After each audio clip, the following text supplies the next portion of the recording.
TV 20 Kannada ವಾಹಿನಿಗೆ ಸ್ವಾಗತ. ಕಳೆದ ಕೆಲ ದಿನಗಳಿಂದ ಸುರಿದ ನಿರಂತರ ಮಳೆಗೆ ಧಾರವಾಡ ಜಿಲ್ಲೆಯಾದ್ಯಂತ ರೈತರು ಬೆಳೆದ ಹೆಸರು, ಉದ್ದು, ಸೋಯಾಬೀನ್, ಶೇಂಗಾ ಸೇರಿ ಇತರ ಬೆಳೆಗಳು ಹಾಳಾಗಿದೆ. ಇದರಿಂದ ಕೈಗೆ ಬಂದ ತುತ್ತು ರೈತರ ಬಾಯಿಗೆ ಬರದಂತಾಗಿದೆ. ಹೀಗಾಗಿ ರಾಜ್ಯ ಸರ್ಕಾರ ರೈತರ ಪ್ರತಿ ಎಕರೆ ಜಮೀನಿಗೆ 50,000 ಪರಿಹಾರ ಕೊಡಬೇಕು ಎಂದು ಆಗ್ರಹಿಸಿ ಮಾಜಿ ಶಾಸಕ ಅಮೃತ ದೇಸಾಯಿ ನೇತೃತ್ವದಲ್ಲಿ ಬಿಜೆಪಿ ನಿಯೋಗ ರೈತರ ಜಮೀನುಗಳಿಗೆ ಭೇಟಿ ಕೊಟ್ಟು ಬೆಳೆ ಸಮೀಕ್ಷೆ ಮಾಡಿದೆ. ಮಾಜಿ ಶಾಸಕಿ ಸೀಮಾ ಮಸೂದಿ, ಬಿಜೆಪಿ ಮುಖಂಡ ಗಂಗಾಧರ ಪಾಟೀಲ ಕುಲಕರ್ಣಿ ಅವರು ಕೂಡ ಈ ನಿಯೋಗದಲ್ಲಿ ಇದ್ದು ರೈತರ ಜಮೀನುಗಳಿಗೆ ಭೇಟಿ ಕೊಟ್ಟು ಬೆಳೆ ವೀಕ್ಷಣೆ ಮಾಡಿದ್ರು. ಧಾರವಾಡ ತಾಲೂಕಿನ ಶಿವಳ್ಳಿ ಗ್ರಾಮದ ರೈತರ ಜಮೀನುಗಳಿಗೆ ಭೇಟಿ ಕೊಟ್ಟ ಬಿಜೆಪಿ ನಿಯೋಗ ಅಲ್ಲಿ ರೈತರು ಬೆಳೆದ ಹೆಸರು ಬೆಳೆ ವೀಕ್ಷಣೆ ಮಾಡಿತು. ಹೆಸರು ಕಾಳುಗಳು ವಿಪರೀತ ಮಳೆಯಿಂದಾಗಿ ಗಿಡದಲ್ಲಿ ಮೊಳಕೆ ಹೊಡೆದಿದೆ. ಸೋಯಾಬೀನ್ ಬೆಳೆಯಲ್ಲಿ ಕಾಯಿಗಳೇ ಇಲ್ಲದನ್ನ ಗಮನಿಸಿದ್ದು ಈಗಲೇ ಅಧಿವೇಶನ ನಡೆದಿದ್ದು ಸರ್ಕಾರ ರೈತರ ನೆರವಿಗೆ ಬರಬೇಕು.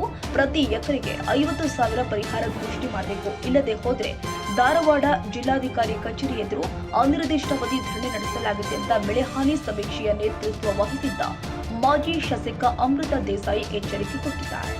ಕಳೆದ 5-6 ದಿನದಿಂದ ಸುರಿಯುತ್ತಿರುವ ಒಂದು ಭಾರೀ ಮಳೆಯಿಂದ ಇವತ್ತು ನಮ್ಮ ಭಾಗದ ಧಾರವಾಡದ ಗ್ರಾಮೀಣ ಭಾಗದ ಒಂದು ರೈತರಿಗೆ ದೊಡ್ಡ ಸಂಕಷ್ಟ ಎದುರಾಗಿದೆ. ಇವತ್ತು ಮೊದಲೇದು ಮುಂಗಾರು ಪೂರ್ವ ಮಳೆ ಈ ಭಾಗದಲ್ಲಿ ಅತಿಯಾಗಿ ಮೊದಲು ಬಿತ್ತನೆ ಮಾಡಿದಂಥ ಪೀಕು ಸಂಪೂರ್ಣ ನಾಶ ಆಗೋಯಿತು. ರೈತ ಮತ್ತು ಸಾಲ ಸೋಲ ಮಾಡಿ 2ನೇ ಬಾರಿಗೆ ಬಿತ್ತು ಒಂದು ಒಳ್ಳೆಯ ಬೆಳೆಯನ್ನು ತೆಗೆದಿದ್ರು. ಒಳ್ಳೆಯ ಬೆಳೆ ಅಂದರೆ ಯಾವ ರೀತಿ ಇತ್ತಂದ್ರೆ ಎಲ್ಲ ರೈತರ ಬಾಯಿ ನಾವು ಕೇಳ್ತಿದ್ದೇವೆ. ಯಾಕೆ ನಾನು ಒಬ್ಬ ರೈತ, ಕಡ್ಲು ಗುಲ್ಕಣ ರೈತರು, ಸಿಮಕ್ಕರು ಹೊಲ ಅದಾವ, ನಾವು ಕೇಳ್ತಿದ್ದೀವಿ, ನಾವು ನೋಡೇವಿ. ಇವತ್ತು ನಾವು ಸೋಯಾಬೀನ್ ಬಿತ್ತೇವೆ, ಹೆಸರು ಬಿತ್ತೇವೆ. ಬೆಳೆ ನೋಡಿದ್ರೆ ಈ ಸರಿ ಬಂಬರ ಪೀಕ್ ಬರ್ಬೋದು ಅನ್ನುವಂಥ ನಿರೀಕ್ಷೆ ಒಳಗೆ ನಾವು ಇದ್ದೀವಿ. ಯಾಕಂದ್ರೆ ಎಲ್ಲ ರೈತರ ಆಡ ಭಾಷೆದಾಗ ಹೇಳ್ತಾರೆ, ನಮ್ಮ ನಡಮಠ ಹೆಸರು ಅದಾವ್ರಿ, ಎದಿಮಠ ಸೋಯಾಬೀನ್ ಅದಾವ್ರು ಅಂತ ಖುಷಿಯಿಂದ ಹೇಳ್ತಿದ್ರು. ಇವತ್ತು ಆ ಖುಷಿಗೆ 4 ದಿನದ 5 ದಿನದ ಮಳೆ ಸಂಪೂರ್ಣ ನೀರಿರಿಸಿ ಹೋಗಿಬಿಟ್ಟೈತಿ. ಇವತ್ತು ನಾವು ಭಾರತೀಯ ಜನತಾ ಪಕ್ಷದಿಂದ ಒಂದು ರೈತ ಮೋರ್ಚಾ ಹಾಗೂ ನಮ್ಮ ನಾಯಕರನ್ನು ಕರ್ಕೊಂಡು ಒಂದು ನಿಯೋಗ ಮಾಡಿಕೊಂಡು ಇವತ್ತು ತಾಲೂಕಿನಾದ್ಯಂತ ಬೆಳೆ ಹಾನಿಯ ಒಂದು ಸಮೀಕ್ಷೆಯನ್ನು ಮಾಡ್ತಾ ಇದ್ದೇವೆ. ಯಾಕಂದ್ರೆ ಈ ಕ್ಷೇತ್ರದಾಗ ಯಾರೂ ವಾರಸ ಇಲ್ಲ. ವಿರೋಧ ಪಕ್ಷದವ್ರಾಗ ನಾವು ಕುಂತ್ರೆ ಸರಿಯಲ್ಲ.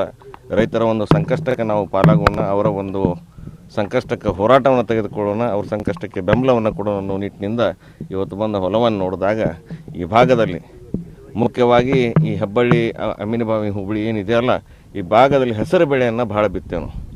ನಮಗಿದು ಕಮರ್ಷಿಯಲ್ ಕ್ರಾಪು, ಮುಂಗಾರಿನ ಕಮರ್ಷಿಯಲ್ ಕ್ರಾಪು. ಇದು 75 ದಿನಕ್ಕೆ ಬರುವಂಥ ಪೀಕು. ವರ್ಷ ಇಲ್ಲೇ 8ರಿಂದ 10 ಚೀಲ ಹೆಸರನ್ನು ಸಹಿತ ಒಕ್ಕಿದಂಥ ರೈತರು ಇವತ್ತು ನೋಡಿಬಿಟ್ರೆ ಕಣ್ಣ ನೀರು ಬರೋದು. ಯಾಕಂದ್ರೆ ಬಂದಂಥದ್ದು ತುತ್ತು, ಕೈಗೆ ಬಂದಂಥ ತುತ್ತು ಬಾಯಿಗೆ ಬರಲಿಲ್ಲ. ಇವತ್ತು ಎಲ್ಲ ಕಾಳು ಸಹಿತ ಅತಿವೃಷ್ಟಿಗೆ ಹಾಳಾಗಿ ಎಲ್ಲ ನಾವು ಹತ್ತಿಗಾಳ ಅಂತೇವಲ್ಲ, ಹತ್ತಿಗಾಳ ಥರ ಆಗಿಬಿಟ್ಟಿದ್ದಾವೆ. ಹೆಸರನ್ನು ಸಹಿತ ಗುರುತಿರುವಲ್ದು. ನೀವು ಸಹಿತ ಅವನು ವಿಜುವಲ್ಸ್, ಫೋಟೋಸನ್ನು ನೀವು ತೊಗೊಂಡಿದ್ದೀರಿ. ಇವತ್ತು ನಾವು ಸರ್ಕಾರಕ್ಕೆ ಒತ್ತಾಯ ಮಾಡೋದೇನೆಂದ್ರೆ ಇಮಿಡಿಯೇಟ್ ಪರಿಹಾರ ಘೋಷಣೆ ಮಾಡಬೇಕು. ಎಕರೆಗೆ 50,000 ರೂಪಾಯಿಯನ್ನು ಪರಿಹಾರವಾಗಿ ನಮ್ಮ ರೈತರಿಗೆ ಕೊಡಬೇಕನ್ನುವಂಥ ಆಗ್ರಹ ನಮ್ಮದಿದೆ. ಮತ್ತು 1 ವಾರ ಸಮಯವನ್ನು ನಾವು ನೋಡ್ತೇವೆ. ಬರೀ ಇದು ಸೋಯಾಬೀನು, ಹೆಸರು, ಉದ್ದು, ಸೋಯಾಬೀನದ ಪರಿಸ್ಥಿತಿ ಕೊಟಬಾಗಿ ಭಾಗದಾಗ ಒಂದಿಷ್ಟು ಕಡೆ ಹರಿಗಿ ಬಿಟ್ಟಿದ್ದಾರೆ. ಈಗಾಗಲೇ ರೂಟಾವೇಟ್ರ್ ಹಾಕಿದ್ದಾರೆ. ಇಂಥ ಒಂದು ನುಕ್ಸಾನ ಆದಾಗ ರೈತನ ಬಾಳೆ ಬಹಳ ಕಷ್ಟ ಆಕೈತಿ. ಸರ್ಕಾರ ನಮ್ಮ ಹೆಂಡ್ರಿಗೆ 2,000 ರೂಪಾಯಿ ಕೊಟ್ಟೇವಂತೆ ನಿಶ್ಚಿಂತಾಗಿ ಕುಂದಿರುವುದಲ್ಲ. ನಮ್ಮದು ಒಂದು ಸಾಲ ಸೋಲ ಮಾಡಿ, ಬ್ಯಾಂಕ್ನಲ್ಲಿ ಬೆಳೆ ಸಾಲ ಮಾಡಿ, ಅಲ್ಲಿ ಬಡ್ಡಿ ವ್ಯವಹಾರ ಮಾಡಿ ಸಾಲ ತಂದು ಇವತ್ತು ಪೀಕನ ಮಾಡಿರ್ತಾನೆ. ರೈತನ ಕಷ್ಟ ರೈತರಿಗೇನೆ ಗುರುತು. ಈ ಸರ್ಕಾರ ಇದಕ್ಕೆ ಸೂಕ್ತವಾದ ಅಂದರೆ ಎಕರೆಗೆ 50,000 ರೂಪಾಯಿ ಪರಿಹಾರವನ್ನು ಕೊಡಲಿಲ್ಲ ಅಂದ್ರೆ ಮುಂದಿನ ವಾರದಿಂದ ನಾವು ಅಹೋರಾತ್ರಿ ಧರಣಿಯನ್ನು